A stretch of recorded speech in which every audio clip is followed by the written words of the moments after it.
Physics में आज मैं आपको ऐसे 45 टॉपिक्स बताने वाला हूं जिससे इस साल नीट में 30 से ज्यादा क्वेश्चन पूछे जाएंगे और 120 से ज्यादा मार्क्स आप स्कोर कर सकते हैं। और 120 मार्क्स और 30 क्वेश्चन ये तो मिनिमम लिमिट है, ज्यादा से ज्यादा 40 से ज्यादा क्वेश्चन भी इन टॉपिक से आ सकते हैं। इस बात की मैं 100% चैलेंज दे सकता हूं क्योंकि हर साल ही नीट में आए हैं, तो ये साल कौन सा नया होगा। इस साल भी इन 45 टॉपिक में से 30 टॉपिक ऐसे होंगे जिनसे 30 से ज्यादा सवाल पूछे जाएंगे और आप 120 या उससे भी ज्यादा स्कोर केवल इन 45 टॉपिक को पढ़कर इजीली कर पाएंगे। Hello everyone, my name is Sudhanshu Punjot, first year MBBS student at GMC Ratlam.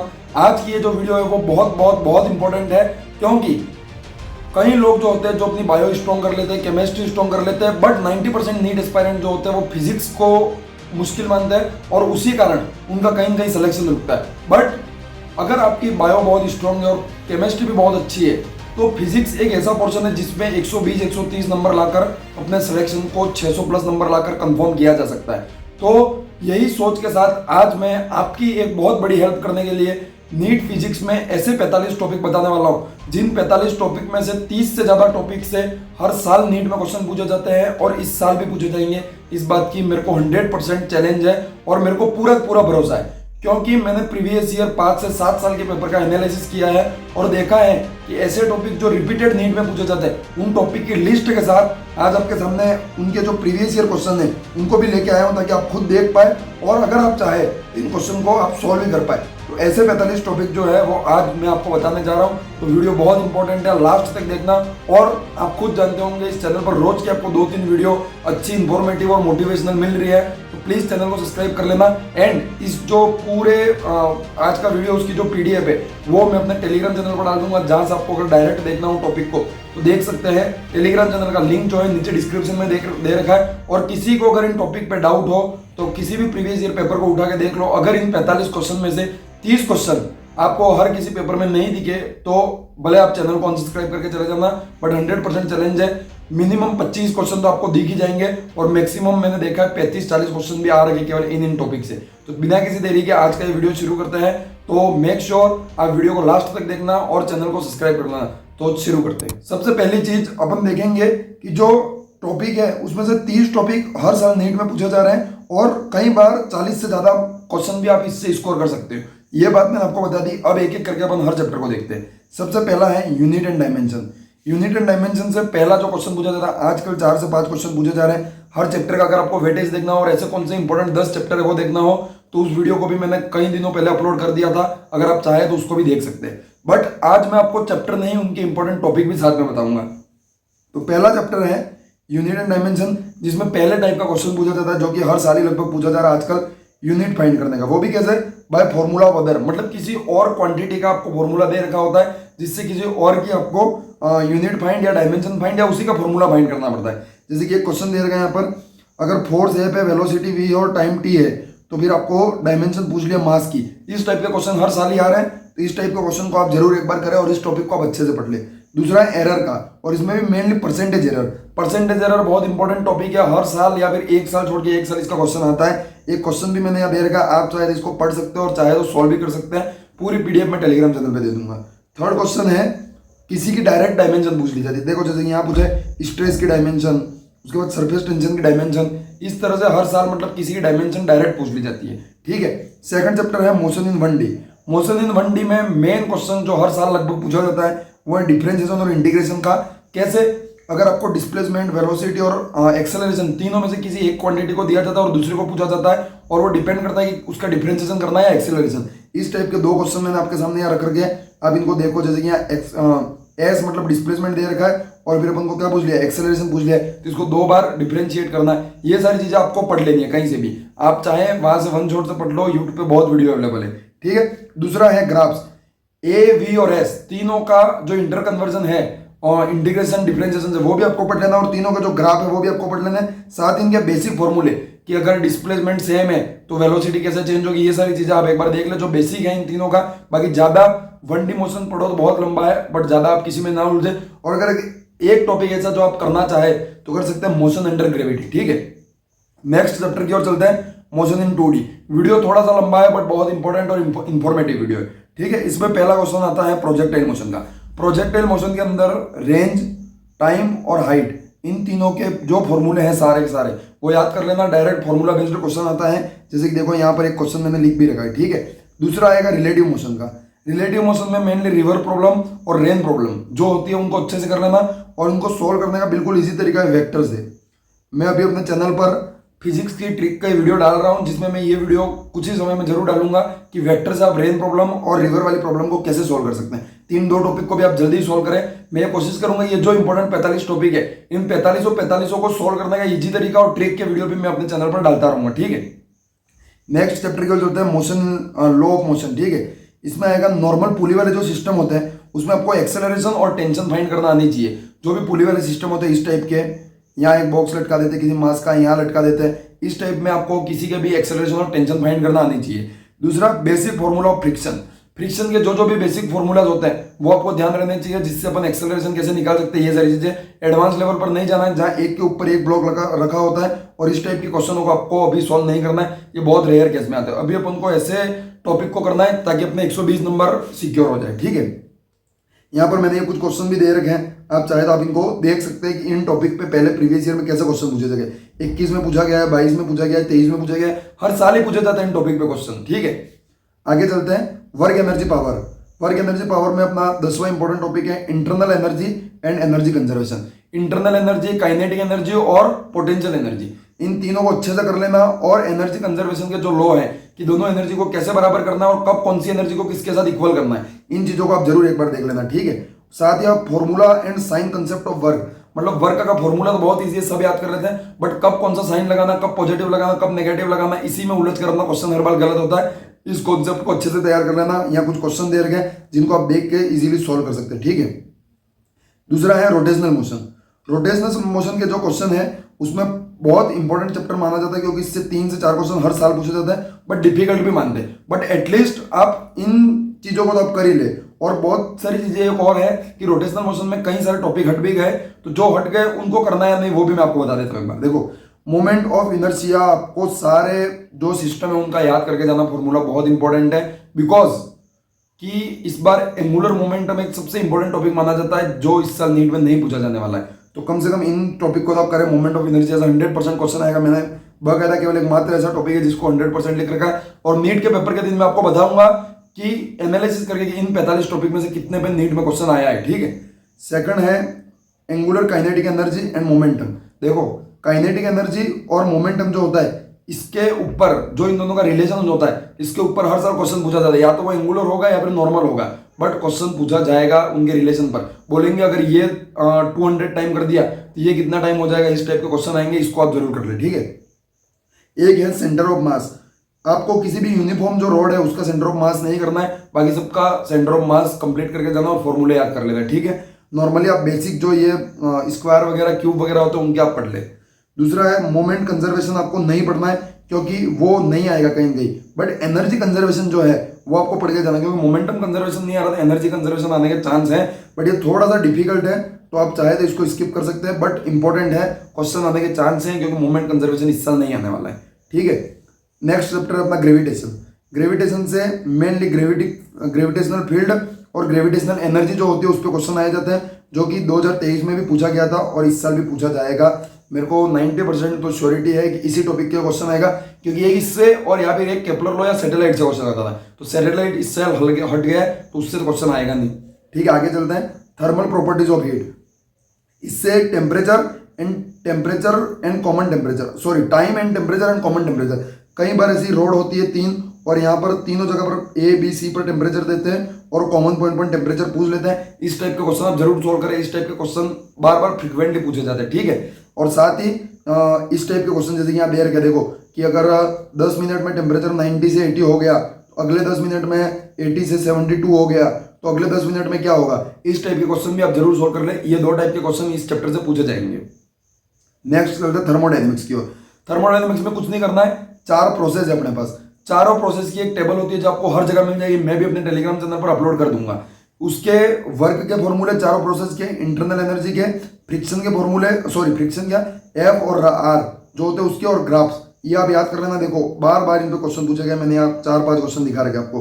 Graph का क्वेश्चन मिल जाएगा, ये देखो आप। उसके बाद आपको कुछ भी मतलब वर्क निकालने का मिल जाएगा, कौन सा प्रोसेस है वही पूछ लेते कई बार तो डायरेक्ट। तो ये चारों प्रोसेस अच्छे कर लेना, बाकी इंजन विंजन वगैरह नहीं करना है, छोड़ देना उनको, ठीक है। केटीजी, देखो केटीजी में मोनोएटमिक, डायटमिक एंड पॉलीएटमिक जो भी गैसेज होती है उनका गामा और एफ, इसको आप अच्छे से करके जाना। उसकी भी एक टेबल होती है, उसको आप याद कर लेना। मैं कुछ दिनों के अंदर अंदर ये जो भी टेबल है वो अपने चैनल पर अपलोड कर दूंगा, और एक वीडियो के फॉर्म में अलग ट्रिक से आपको याद करवाने की कोशिश करूंगा, और पीडीएफ आपको टेलीग्राम चैनल पर मिल जाएगी। करना है कि इस चैनल को सब्सक्राइब कर लो, टेलीग्राम चैनल को ज्वाइन कर लो। लास्ट 2 महीने में आपके लिए हर चीज इन चैनलों पर अवेलेबल होगी, ठीक है। ये 2 क्वेश्चन भी मैंने दे रखे हैं, देखो डायरेक्ट यहाँ पर पूछ रखी है कि डिग्री ऑफ फ्रीडम है, पूछ रखा है डायरेक्ट, तो बस टिक करना था। और डायटोमिक गैस भी लिख रखा है, तो बहुत इजी क्वेश्चन आते हैं, तो इस टाइप के क्वेश्चन को आप जरूर कर ले। 12 में आएंगे अपन इलेक्ट्रोस्टैटिक्स पे, फोर्स और इलेक्ट्रिक फील्ड और पोटेंशियल, जो कि सिस्टम इक्विलिब्रियम में होता है उस पर पूछा जाता है। ऐसा कोई ट्राइंगल बना हुआ आता है, ऐसा कोई स्क्वायर बना हुआ आता है, और इन जो सिस्टम होते हैं उनमें पूछा जाता है किसी भी एक पॉइंट पर कि यहाँ पर पोटेंशियल क्या होगा, यहाँ पर एनर्जी क्या होगी। तो आपको ये ध्यान रखना, फोर्स और इलेक्ट्रिक फील्ड है जो कि क्या है, एक वेक्टर क्वांटिटी है, तो ये कैंसिल आउट हो सकते हैं, बट जो पोटेंशियल है वो स्केलर क्वांटिटी है, तो कैंसिल आउट नहीं होती है। इस टाइप के जो भी कॉन्सेप्ट वो आप पढ़ लेना, आप डिटेल में मैं नहीं जाऊंगा वरना वीडियो बहुत लंबा हो जाएगा। बेसिक ऑफ एनर्जी कंजर्वेशन, जो एनर्जी कंजर्वेशन है कि कई बार ये करता है कि मैकेनिकल जो अपनी एनर्जी है, पोटेंशियल और kinetic energy, mainly kinetic energy को क्या करता है, इलेक्ट्रिक एनर्जी जो है उसके साथ ज्वाइन कर कई बार एनर्जी कंजर्वेशन पे क्वेश्चन पूछे जाते हैं, तो इनको भी आप अच्छे से कवर कर लें। Dipole moment and Gauss law, इस पे तो क्वेश्चन आना ही आना है, आप अभी से लिख के ले रहे हो। मैं एक और टॉपिक ऐसा बता रहा हूँ 100% जिससे क्वेश्चन आएगा, डायपोल मोमेंट और गॉस लॉ। ये देखो Gauss law, dipole moment, Gauss law से भाई देख लो ये कितने क्वेश्चन पूछे गए, 12 में पूछा गया, 11 में पूछा गया, 7 में पूछा गया, 3 में पूछा गया। ये देख लो वो इक्विलिब्रियम वाले पे डायपोल मोमेंट में 7 में पूछा गया, 7 में देखो डायपोल से भी पूछा गया, गॉस पे भी पूछा गया। एक साल में 2-2 क्वेश्चन इन टॉपिक से पूछे जा रहे हैं, इसको तो छोड़ के जाना ही मत। करंट इलेक्ट्रिसिटी सबसे हाईएस्ट वेटेज वाला चैप्टर मैं मानता हूँ, current electricity, magnetic effect of current, in 2 chapter को मैं बहुत इंपॉर्टेंट मानता हूँ। इनमें कॉम्बिनेशन ऑफ रेजिस्टेंस, रेजिस्टेंस के जो भी कॉम्बिनेशन वाले क्वेश्चन आते हैं, देखो यहाँ ये जो लिख रखा है, जैसे कि देखो मैं आपको बताता हूँ, ये 60 नंबर का जो क्वेश्चन है यहाँ पर, जो कि कब पूछा गया है, 1997 में। 1997 में 2 बार पूछे गए, 6 में पूछा गया था, फ्रीक्वेंटली भी पूछे गए, बट ये क्वेश्चन थोड़े इजी और इंपॉर्टेंट लगे इसलिए मैंने यहाँ शो किए। तो इस टाइप के क्वेश्चन आपको जरूर पूछे जाएंगे कि रेजिस्टेंस कोई होगा, उसके ऊपर हीट क्या है वो पूछ लेंगे, या फिर कुछ ना कुछ रेजिस्टेंस को आपको इक्विलिब्रियम में लाने के लिए कुछ ना कुछ पूछेंगे रेजिस्टेंस के अकॉर्डिंग। उसके बाद सेल को आप जरूर कर ले, ईएम आप चाहे छोड़ सकते हैं, बट सेल के जो सीरीज और वो ऑर्डर है उनको आप एक बार जरूर कर ले। पोटेंशियोमीटर इंपॉर्टेंट भी है, डिफिकल्ट भी है, चाहे तो छोड़ सकते हैं, बट क्वेश्चन तो आएगा, ये बात फिक्स है। पोटेंशियोमीटर से इस साल 100% क्वेश्चन आएगा, ठीक है। तो आप छोड़ना चाहे तो आपकी इच्छा, बाकी करना चाहिए। पोटेंशियोमीटर समझ में आ जाए तो बेसिक तो कर ही लेना। मीटर ब्रिज बहुत ईजी है, और अगर पोटेंशियोमीटर से क्वेश्चन नहीं आया मीटर ब्रिज से आएगा, इन दोनों में से एक से क्वेश्चन जरूर आएगा। यहाँ मैंने पोटेंशियोमीटर का भी एक क्वेश्चन दे रखा है, मीटर ब्रिज का भी एक दे रखा है। टेम्परेचर और रेजिस्टेंस, किसी भी रेजिस्टेंस पे कितनी हीट जनरेट होती है, कितना टेम्परेचर जनरेट होता है, ये क्वेश्चन फ्रीक्वेंटली पूछा जाता है। और ये मतलब करंट इलेक्ट्रिसिटी में ये ऐसा टॉपिक है जो जिसका वेटेज दिन भर दिन बढ़ता जा रहा है, इस टॉपिक को आप जरूर करके जाइए। 5 टॉपिक बहुत इंपॉर्टेंट है जिससे क्वेश्चन आएंगे, इसमें से 3 से 4 टॉपिक से 100% क्वेश्चन आएगा। मेरा तो मानना है 5 से आना चाहिए, क्योंकि हर साल 5 से 6 क्वेश्चन करंट इलेक्ट्रिसिटी से पूछ रहे हैं, इस साल भी पूछेंगे। और ये ऐसे टॉपिक है जो हिट टॉपिक है, एनटीए इनसे क्वेश्चन बनाना पसंद करता ही है, तो प्लीज आप इन टॉपिक को कर ले आप एक बार, ठीक है। आगे चलते हैं, मूविंग चार्ज एंड मैग्नेटिज्म। मैं एक और जो इंपॉर्टेंट चैप्टर मानता हूँ, इससे कई सारे क्वेश्चन पूछे जा रहे हैं। मतलब 11th में काइनेमेटिक्स, मोशन इन 1D को तो आजकल मतलब साइड में ही रख दिया। क्वेश्चन हमेशा 12th से पूछे जा रहे हैं, modern physics, electrostatics, current electricity, magnetism. तो देखो इनमें भी मैंने 5-6 टॉपिक इंपॉर्टेंट बता रखे हैं। Motion in magnetic field and इसकी डायरेक्शन, देखो मोशन इन मैग्नेटिक फील्ड और इसकी डायरेक्शन वाले क्वेश्चन मैंने यहाँ दे रखे हैं, तो इनको आप एक बार जरूर कर ले, ठीक है। ये देखो तीनों क्वेश्चन। और motion in electric and magnetic field के जो कॉमन क्वेश्चन होते हैं वो भी मैंने यहाँ दे रखे हैं, तो इसको भी आप एक बार जरूर कर लें। इनमें से कहीं जगह पे मैंने देख रखा, आप एक बार इस पीडीएफ को डाउनलोड करके देख लेना, ठीक है। Magnetic field on axis of the circular loop, ये देखो सर्कुलर लूप पे पूछे जाते हैं कई बार क्वेश्चन, तो वो भी मैंने लिख रखे हैं यहाँ पे, ये देख लो, तो इनको आप एक बार जरूर करना। उसके बाद फोर्स बिटवीन 2 पैरेलल रॉड्स, ये तो बहुत हिट क्वेश्चन है जो बार बार पूछा जाता है, इसको तो आप एक बार कर ही लेना, अच्छे से कर लेना। और करना कुछ नहीं है, इनके खाली फॉर्मूले याद करो, फॉर्मूले में पुट करो, आंसर आ जाता है। खाली आप इन क्वेश्चन को जो मैंने यहाँ दे रखे हैं उनको भी सॉल्व कर लोगे ना, तो आपकी बहुत प्रैक्टिस हो जाएगी। यूं हर टॉपिक के मैंने 2-3 क्वेश्चन दे रखे हैं जो सफिशियंट है आपको एक बार बेसिक तैयार करने के लिए, तो इनको तो कर ही लेना फॉर्मूले याद करके। सोलेनोइड से क्वेश्चन हर साल आता है, इस साल भी आएगा। सोलेनोइड बहुत इंपॉर्टेंट माना जाता है, क्योंकि ये एक मॉडर्न इलेक्ट्रिक टेक्नोलॉजी के पार्ट है, इसलिए इससे क्वेश्चन आना चाहिए। उसके बाद टॉर्क पे, जो कि एक लूप होता है करंट में, उस पर टॉर्क पे आएगा और वो भी उसकी डायरेक्शन मेन इंपॉर्टेंट है, जो 2-3 लॉ होते हैं उससे निकलती है। अब इसको भी पढ़ ले। देन नेक्स्ट है EMI, Faraday law of induction या फिर लेंज लॉ, इन दोनों में से किसी एक पे क्वेश्चन आता ही आता है। अब मान के चलो 100% क्वेश्चन आएगा। उसके बाद इंडक्टेंस पे क्वेश्चन आता ही आता है। अगर एक क्वेश्चन पूछना होगा तो इन दोनों में से एक पे पूछेगा, और 2 पूछने होंगे तो एक इन दोनों में से एक और एक इंडक्टेंस, इन 3 में से 2 या 1 क्वेश्चन आएगा ही आएगा ईएमआई से। एसी पे चले तो एसी बहुत मतलब डिफिकल्ट लगता है लोगों को, बट कुछ नहीं करना है। एलसीआर तीनों के जो बेसिक सर्किट और तीनों के बेसिक फॉर्मूले हैं आपस में कन्वर्जन के, उनको खाली पढ़ लेना और ये कुछ क्वेश्चन दे रखे इनको आप सोल्व कर लेना, ठीक है। रे ऑप्टिक्स में टोटल इंटरनल रिफ्लेक्शन बहुत इंपॉर्टेंट है, मेरा तो मानना है इससे क्वेश्चन आना चाहिए इस साल भी, ठीक है। प्रिज्मा और साथ में आप लेंस को जोड़ लो, इनसे क्वेश्चन आएगा ही आएगा। प्रिज्मा या फिर टोटल इंटरनल रिफ्लेक्शन, दोनों में से एक से क्वेश्चन 100% आएगा। और ऑप्टिकल इंस्ट्रूमेंट से तो भाई मैं 200% लिख के दे रहा हूँ, क्वेश्चन नहीं आया ऐसा हो ही नहीं सकता है। टेलीस्कोप, माइक्रोस्कोप, किसी न किसी पे पूछा जाएगा 100%। करना कुछ नहीं है, खाली इन ऑप्टिकल जो 3 इंस्ट्रूमेंट है तीनों के फॉर्मूला है 2-2, बस उनको याद कर लो, खत्म, ठीक है। यहाँ क्वेश्चन दे रहे हैं, जो आप देखना चाहे देख सकते हैं, वीडियो को बंद करके देख लो या फिर क्या टेलीग्राम पे देख लेना, ठीक है। Dual nature of matter, photo electric effect से क्वेश्चन आएगा ही आएगा, हर बार आता है, इस बार भी आएगा, क्योंकि इससे क्वेश्चन पूछने के बहुत सारे तरीके। कभी किसी को डबल कर देते हैं, कभी इससे थ्योरेटिकल क्वेश्चन पूछ लेते हैं, कभी फॉर्मूला में आंसर निकाल के आंसर निकालने को बोल देते हैं। तो मेरे हिसाब से खाली एक ही फॉर्मूला फोटो इलेक्ट्रिक इफेक्ट का, उस फॉर्मूले को पढ़ लो, उस पर 5-10 क्वेश्चन कर लो, खत्म। न्यूक्लियर वाले चैप्टर से रेडियो एक्टिविटी से भाई क्वेश्चन नहीं आया, रेडियो एक्टिविटी से ऐसा मेरे को कोई एक साल बता दो जिस साल रेडियो एक्टिविटी या उससे रिलेटेड कोई क्वेश्चन नहीं आया हो। हर साल आता है भाई, देख लो 18 में आया, 17 में आया, 16 में आया, हर साल ही आएगा। मैं बोल रहा हूँ इस साल भी आएगा, चाहे कुछ भी हो जाए आएगा ही आएगा। रेडियो एक्टिविटी से क्वेश्चन नहीं आएगा मतलब तो पूरा पेपर ही अलग बन चुका है इस साल। बाकी अगर पिछला ट्रेंड फॉलो हुआ तो इन टॉपिक से क्वेश्चन आएंगे। यंग एक्सपेरिमेंट, हर 1-2 साल में यंग एक्सपेरिमेंट से क्वेश्चन आता है और खाली एक ही फॉर्मूला इस YDSE का, उस फॉर्मूले को कर लो और उसके जो बेसिक कॉन्सेप्ट है, किसको चेंज करने पर कौन किसके प्रोपोर्शनल है, कौन इनवर्सली प्रोपोर्शनल है, बस आपका काम खत्म हो जाएगा। ये देखो, ये हाफ हो जाएगा, 1/4 हो जाएगा, क्या हो जाएगा, बस किसी में कैपिटल डी को डबल कर देते हैं, कभी स्मॉल डी को डबल कर देते हैं, कभी वेवलेंथ बढ़ा देते हैं, इस टाइप से वो चेंज करते हैं और पूछ लेते हैं कि जो वो चौड़ाई है ब्रीथ उसका क्या होगा। बस बहुत ईजी होता है ये।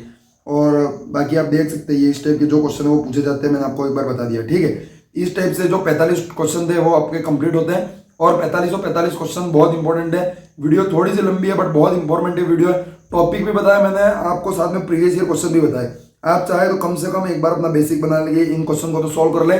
और कहीं ऐसी बुक्स आती है और ऐसे ऐप आते हैं जिनके ऊपर टॉपिक वाइज आपको क्वेश्चन मिल जाएंगे प्रीवियस ईयर। आप चाहे तो मैं आपको बता देता, कोई प्रमोशन नहीं करना हो, RK टेक्नोलॉजी के ऐप आते हैं, मैंने भी ये क्वेश्चन मतलब वहीं से उठाए अभी। तो आप उस ऐप की मैं हो सके टेलीग्राम चैनल पर लिंक दे दूंगा, डाउनलोड कर दो। चैप्टर में बाकायदा टॉपिक वाइज आपको वहाँ क्वेश्चन मिलेंगे, तो आप वहां से इन टॉपिक के कम से कम प्रीवियस ईयर क्वेश्चन कर लो और इन टॉपिक को एक बार 1 शॉट लेक्चर या कहीं से भी पढ़ लो और उनके ये प्रीवियस ईयर कर लो। मैं गारंटी दे रहा हूँ 45 में से मोर देन 30 टॉपिक्स से क्वेश्चन आएंगे। हर साल आता है, कोई भी पेपर उठा के देख लो, अगर नहीं आए 23 का पेपर उठा के देख लो, 2 पेपर हुए दोनों में से कोई भी उठा के देख लो, 30 क्वेश्चन मिनिमम 25 तो मिल ही जाएंगे। ज्यादा से ज्यादा मैंने ऐसे भी पेपर देखे हैं जिसमें 40 से ज्यादा क्वेश्चन पूछे गए इन 45 टॉपिक में से। तब आपकी किस्मत पे डिपेंड है कितने पूछे जाएंगे। बट मैं ये नहीं कहूंगा कि आप बाकी सब चीजें मत पढ़ो, अगर आपने अच्छे से तैयारी की है तो बाकी चीजों को भी पढ़ो, बट इन टॉपिक को तो ऐसा पढ़ के जाओ कि कैसा भी क्वेश्चन क्यों ना आ जाए, अपना गलत नहीं होगा। और वो लोग जिन्होंने अभी तक कुछ नहीं पढ़ी है, फिजिक्स बहुत डिफिकल्ट लगती है, वो कम से कम इन 45 टॉपिक को कर लो दोस्त। अब वही समय है जिसमें अपन को मेहनत करनी है, इतनी मेहनत करनी है कि रिजल्ट वाले दिन अपने पेरेंट्स को प्राउड होना चाहिए अपन पे कि वास्तव में यार मेरे लड़के ने, मेरी लड़की ने कुछ करके दिखाया।